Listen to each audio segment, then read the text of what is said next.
नमस्ते, जय हिंद। ये है द आवारा मुसाफिर शो क्लिप्स।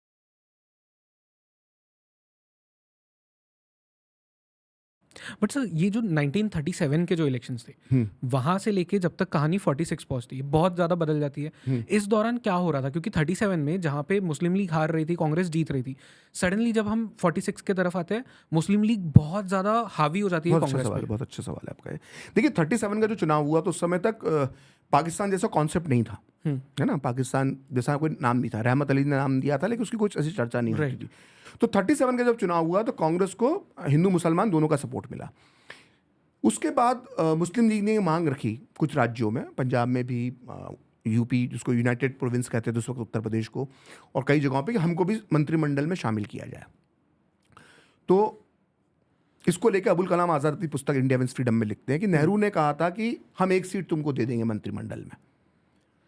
तो मुस्लिम लीग ने कहा कि हम एक सीट का क्या करेंगे, हमारे दो बड़े नेता हैं हुँ, यूपी के अंदर। एक तो नवाब इस्माइल खान, ये मोहम्मद इस्माइल खान अलग है दक्षिण भारत राइट। के, ये एक नवाब मेरठ के इस्माइल। नवाब थे नवाब इस्माइल खान, और दूसरे एक यूपी के बड़े नेता थे, मैं नाम उनका भूल रहा हूँ, शायद मैं भी थोड़ी देर में याद आ जाएगा।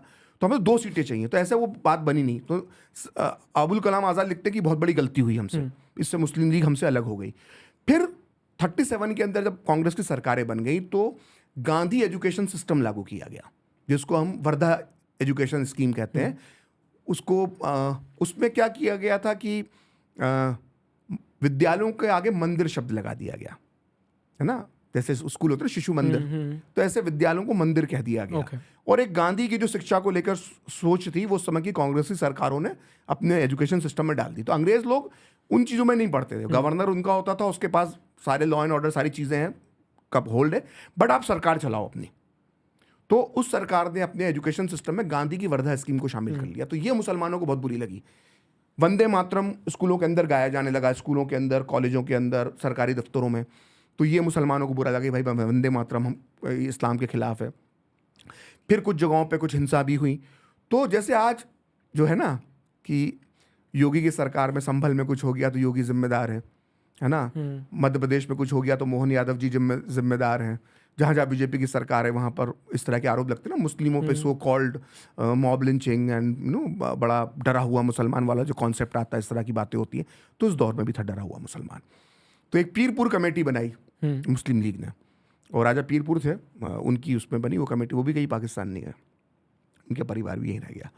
और इन लोगों ने जांच वाँच करी और ये जांच करके ये पाया कि कांग्रेस जो शासित सरकारें हैं इसमें मुसलमानों पे बड़ा अत्याचार होता है और मुसलमान डरा हुआ है। तो आज भी कांग्रेस ये विक्टिम कार्ड खेलने की इनकी पुरानी फितरत है। तो वो वहाँ से थोड़े संबंध बिगड़ना शुरू हो गए। फिर जब 40 के अंदर पाकिस्तान की घोषणा कर दी, फिर देखिए वो टर्निंग पॉइंट जो आता है ना, आपने जो सवाल पूछा कि मुस्लिम लीग के साथ सारे मुसलमान क्यों आ गए, ये इसकी कहानी का इसका जवाब देंगे। इसका जवाब प्रखर श्रीवास्तव नहीं देगा, इसका जवाब देंगे मौलाना आज़ाद, लाते हैं उनको इधर, ठीक है? उनकी बुक है इंडिया विंस फ्रीडम। राइट। तो उसके अंदर वो कहते हैं मौलाना आज़ाद कि 1944 में, ये सब 1942 में गिरफ्तार हो गए थे भारत छोड़ो आंदोलन के बाद। तो जितनी कांग्रेस की कार्य समिति थी उन सबको अहमदनगर के किले के अंदर कैद रखा गया था। मैं तो कैद नहीं बोलूँगा, नज़रबंद रखा गया था।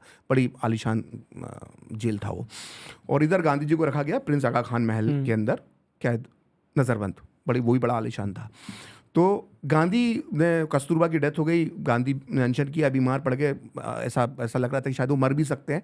तो अंग्रेज़ों ने डर के उनको छोड़ दिया पहले, और ये लोग जेल में ही बंद रहे। तो गांधी ने इनसे बिना किसी से सलाह किए हुए अचानक जिन्ना को एक पत्र लिख दिया, जो 1944 की घटना है। और जिन्ना को पत्र लिखकर कहा, उस पत्र की पहली लाइन थी, प्रिय कायदे आजम। तो जो आपने मेरे से पूछा था राष्ट्रपिता क्यों गांधी को, तो कायदे आजम क्यों, तो कायदे आजम के शब्द का इस्तेमाल करने वाला कोई पहला व्यक्ति था जिन्ना के लिए बड़े लोगों में, तो वो थे मोहनदास करमचंद गांधी। उन्होंने लिखा प्रिय कायदे आजम, और ये है हमारे बीच में मसले हैं, हिंदू मुसलमान के बीच में, कांग्रेस मुस्लिम लीग के बीच में, आओ हम लोग मिलकर बातचीत करते हैं। तो ऐसे पत्र व्यवहार शुरू कर दिया। और जिन्ना का जो घर था मालाबार हिल्स में, आज भी वो घर मौजूद है। आप तो मुंबई से हैं, मालाबार हिल्स में जाइएगा, जिन्ना का घर आज भी मौजूद है, भूरे रंग का।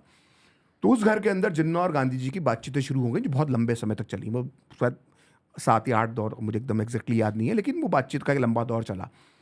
अब इसका असर क्या हुआ, ये मौलाना आज़ाद के शब्दों में जानते हैं। उनको इंडिया विंस फ्रीडम में लिखते हैं कि गांधी ने, कोट अनकोट मौलाना आज़ाद, गांधी ने जब जिन्ना से मिलने का फैसला कर लिया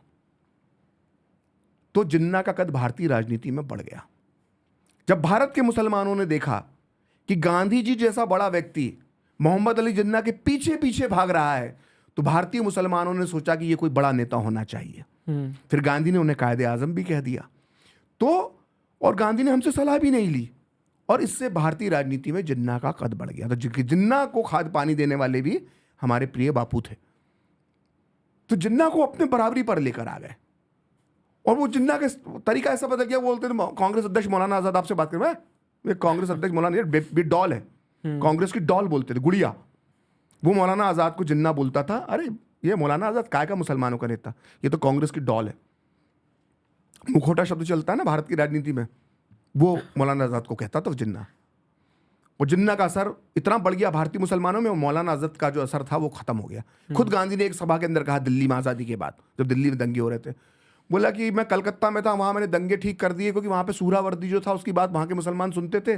बोला मौलाना आज़ाद की बात तो दिल्ली का मुसलमान सुनता ही नहीं है। ये गांधी जी का भाषण है मौलाना आज़ाद के बारे में। भाई वो इसलिए नहीं सुनता कि तुमने जिन्ना को इतना बड़ा नेता बना दिया, तो मौलाना आज़ाद की हैसियत क्या बची। मौलाना आज़ाद को तो लोग काफिर कहने लग गए। कई लोग कट्टरपंथी मुस्लिम जो थे उस वक्त के मौलाना थे, उलेमा थे, धार्मिक नेता थे, वो बोलते काफिरों के साथ ये मिला हुआ ये आदमी। तो मौलाना आज़ाद तो ये स्थिति थी। जिन्ना जब गांधी पीछे पीछे भागे जिन्ना के, जिन्ना बड़ा बन गया। और जिन्ना ने अपनी ताकत दिखाई। जिन्ना ने डायरेक्ट एक्शन डे में ताकत दिखाई, नोआखली में ताकत दिखाई, और दिखाने में कामयाब रहा, और उसने भारतीय मुसलमानों को दिल जीत लिया। भारतीय मुसलमानों ने तगड़े वोट दिए उसको। क्या उसको बनाने वाले कौन थे ये देखना चाहिए।